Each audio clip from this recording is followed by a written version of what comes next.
Assalamualaikum warahmatullahi wabarakatuh. Selamat pagi murid-murid yang saya cintai. Hari ini kita akan mempelajari pembelajaran seni budaya dan keterampilan yang akan dipandu langsung oleh saya sendiri, Bapak Syamsul Huda. Sebelum kita jauh mempelajari seni budaya, materi yang akan saya ajarkan pertama kali adalah simbol dalam musik. Kita akan mempelajari dulu identifikasi. Identifikasi berarti kita harus mengenal bagian-bagian simbol di dalam musik. Nah, sebelum kita mempelajari simbol, kita harus tahu dulu apa itu simbol. Simbol dapat didefinisikan sebuah tanda atau lambang yang diwujudkan dalam gambar, bentuk, gerakan, atau benda yang mewakili suatu gagasan. Itu definisi simbol. Nah, simbol yang pertama akan kita pelajari di dalam musik yaitu adalah, ini dia, garis paranada. Mungkin ketika kalian masih SD atau SMP kalian pernah mempelajari. Nah, kita sedikit akan mengulang ketika di SMA dan melanjutkan apa yang telah kalian pelajari di SD dan SMP. Nah, yang pertama adalah garis paranada. Garis paranada ini ialah 5 garis horizontal tempat not ditulis. Nah, ini adalah contoh garis paranada. Ada 5. Ada garis 1, 2, 3, 4, 5. Garis paranada juga terdapat 2 garis bantu di bawah dan di atas. Garis paranada ini juga disebut juga dengan garis sangkar nada. Nah, disinilah tempat-tempat not dituliskan. Nah, itu adalah pengertian atau penjelasan dari garis paranada. Nah, kemudian kita lanjut lagi ke jenis simbol yang berikutnya, yaitu adalah tanda kunci. Nah, kunci itu adalah sebuah lambang untuk awal menuliskan sebuah not. Nah, mungkin kalian pernah melihat, cuman mungkin kalian juga belum paham atau belum mengenal, tetapi kalian sudah sering melihat. Nah, di sini kita akan melanjutkan. Nah, kunci ini di dalam musik bukan kunci bermain gitar ya, tetapi kunci ini merupakan lambang atau tanda dalam menuliskan not. Kalau kunci di dalam main gitar itu bukan disebut kunci, tetapi chord atau akord. Nah, itu akan saya jelaskan di materi berikutnya. Nah, yang pertama akan saya jelaskan yaitu adalah kunci G. Nah, kunci G ini mungkin kalian sering lihat. Nah, cuman kalian mungkin belum mengenal namanya. Ini akan saya contohkan cara menuliskan kunci G. Ya, kunci G itu dituliskan dimulai dari garis kedua di sini posisinya. Nah, dibuat lingkaran. Ya, melengkung. Ya, ini. Ini yang disebut dengan kunci G. Nah, kunci G ini dibuat untuk menentukan nada-nada tinggi.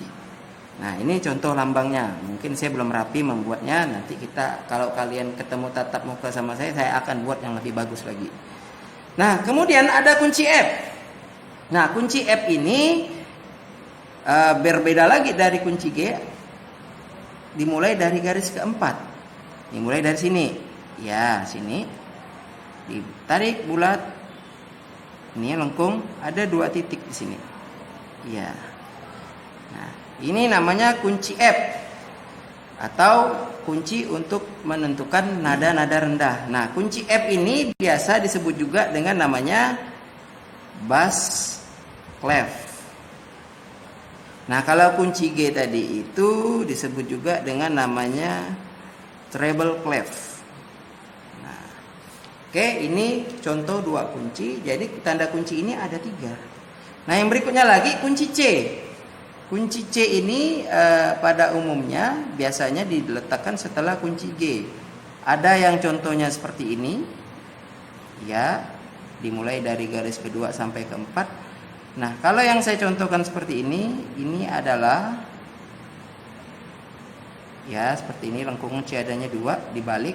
Ini namanya kunci C alto. Nah, inilah yang disebut dengan tanda kunci.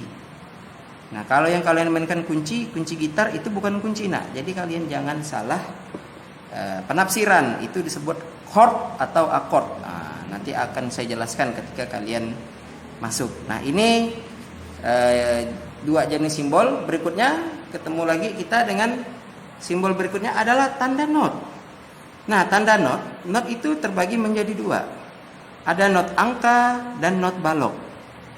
Nah, not angka ini terdiri dari angka-angka. Nah, angkanya hanya sampai 7, 1, 2, 3, 4, 5, 6, 7, 0. Tidak ada 8 sampai seterusnya. Nah, jadi not angka ini terbatas sampai 7. Nah, yang biasa kalian lihat 1 itu do, 2 itu re, 3 itu mi. Itu tergantung nada dasarnya apa mintanya. Nah, sedangkan not balok ini contohnya. Nah, kalian pernah lihat. Nah, not balok ini banyak jenisnya nak. Ada not penuh. Nah, yang ini lambang not setengah, not 1/4, not 1/8 ada benderanya, not 1/16 dan not 1/32. Nah, setiap not ini kalau dia birama 4/4 berarti gambar ini mempunyai hitungan 4 ketuk. Panjang bunyinya sepanjang 4 ketuk. Contoh misalnya do, ya seperti itu. Kalau kita ngaji itu 4 harokat. Nah, kalau yang not setengah 2 ketuk. Nah, sepanjang 2 ketuk bunyinya dan seterusnya. Nah, yang berikut ini sebelah ini adalah namanya tanda diam. Nah, tanda diam ini seperti ini kalau di dalam not balok. Nah, kalau di dalam not angka tanda diam dilambangkan oleh tanda 0. Nah, ini tanda diam kalau di dalam not angka. Tetapi kalau di dalam not balok ini seperti ini contohnya. Nanti kalian bisa mempelajari cara menuliskannya. Nah, nanti dilatih. Nah, oke. Nah, ini berikut adalah tanda not. Nah, berikutnya kembali ada tanda kromatik. Nah, tanda kromatik ini juga kalian sering ketemu. Apa itu tanda kromatik? Yaitu tanda yang ada di dalam not yang berfungsi untuk menaikkan, menurunkan atau memulihkan nada. Nah, yang pertama itu ada tanda kres. Oke, tanda kres ini berbentuk seperti pagar. Kalau di dalam keyboard HP itu ya kalian sering lihat. Nah, ini namanya kres atau kruis. Nah, fungsinya adalah tanda untuk menaikkan setengah nada. Nah, kalau menaikkan setengah nada, misalnya nadanya C. Nah, ketika dia menaikkan setengah nada menjadi cis. Nah, kres itu dibacanya is. Nah, mau B, bis, C, cis, D, dis. Nah, fungsinya menaikkan setengah nada. Nah, ketika dituliskan di dalam not balok, contohnya seperti ini notnya. Nah, kres ini letaknya diletakkan di depan not. Nah, fungsinya di situ. Cara meletakkan kresnya. Nah, itu kalau di not balok. Bagaimana kalau di not angka? Misalnya ini tanda 5 adalah nadanya sol. Menggambarkan kresnya sel dikasih garis miring. Nah, itu namanya adalah sel, jadi dibaca. Tapi kalau di dalam nada dia dibaca is, cis, dis, bis, ais, gis. Nah, tandanya seperti ini. Nah, berikutnya ada mol. Mol ini tanda untuk menurunkan setengah nada. Nah, bedanya dengan kres, kalau C, kalau di mol menjadi ces. Nah, posisinya juga sama peletakannya di depan not. Contohnya seperti ini. Nah, kalau di not angka, ini kita tulis 5 lagi, dibalik. Nah, kalau tadi yang kres ini di samping, kalau yang mol dari sebelah kiri. Nah, ini contoh singkatnya. Nah, terus ada lagi tanda untuk memulihkan, namanya tanda pugar. Fungsinya memulihkan nada yang diturunkan. Caranya gimana? Ya, memulihkan nada, misalnya pengennya cis, ini cis awalnya, mau kembalikan nadanya menjadi C lagi. Ya, berarti ketika notnya di depan gini, dikasihlah tanda pugar. Oke, itu penjelasan singkat saya tentang tanda kromatik. Berikutnya lagi ada tanda tempo. Nah, tanda tempo ini nak cepat lambatnya sebuah nada yang dimainkan.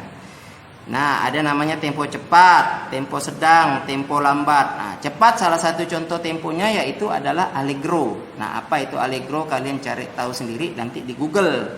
Ya, di Google kan sekarang udah banyak itu ilmu yang kalian bisa dapatkan. Nah, terus ada lagi tempo sedang. Tempo sedang salah satu contohnya adalah moderato. Tempo lambat adalah adagio. Nah, nanti kalian cari sendiri jenis-jenis tanda tempo ya. Untuk tambahan pelajaran di rumah biar kalian lebih banyak ilmunya. Nah, berikut lagi adalah ya ini tanda dinamika. Nah, tanda dinamika ini adalah keras lembutnya sebuah nada yang dimainkan atau dinyanyikan. Ada dinamika keras, ada dinamika lembut. Dinamika keras salah satu contohnya adalah forte. Dinamika lembut piano. Nah, piano ini bukan berarti alat musik ya, tetapi piano ini ada di dalam bahasa dinamika. Nah, masih banyak lagi contoh dinamika ini. Kalian boleh search juga di Google, cari jenis-jenis tanda dinamika. Nah, kalian bisa pelajari sendiri di rumah untuk pemahamannya. Nah, yang terakhir untuk latihan di rumah biar kalian terasah ilmunya. Nah, kalian buatlah not balok. Lagu nasional yang kalian ketahui, boleh Padamu Negeri, Indonesia Pusaka, atau Hari Merdeka, banyak lagi yang lainnya. Cari, search di Google, not balok lagu misalnya Indonesia Pusaka. Nah, kalian tulis kembali di buku, di kertas, boleh pakai kertas folio, boleh pakai buku tugas atau buku latihan. Nah, kalian tulis. Kemudian kalian foto. Setelah menyelesaikannya, kalian foto. Nah, kemudian dikirim ke email.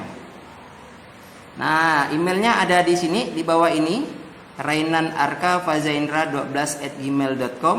Formatnya nama, kelas. Nah, terus nama guru. Nah, guru siapa? Biar kalian tahu nama saya ya. Nama saya Syamsul Huda, tapi biar kalian lebih mengingat saya tuliskan. Jadi biar kalian ingat guru seni itu siapa. Nah, yang dinilai ini adalah kebersihan dan kerapian menuliskan notnya. Jadi jangan terburu-buru, pelan-pelan pakai penggaris. Itu menggunakan garis para nadanya, membuat tiang not baloknya juga menggunakan penggaris, atau kalau kalian bisa tanpa penggaris rapi ya tidak masalah. Nah, kalian kirim 1 minggu dari tugas ini dibagikan.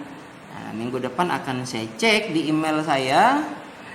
Nah, nanti kalian kumpulkan. Semoga pandemi ini cepat berlalu agar kita dapat bertemu dan bertatap muka.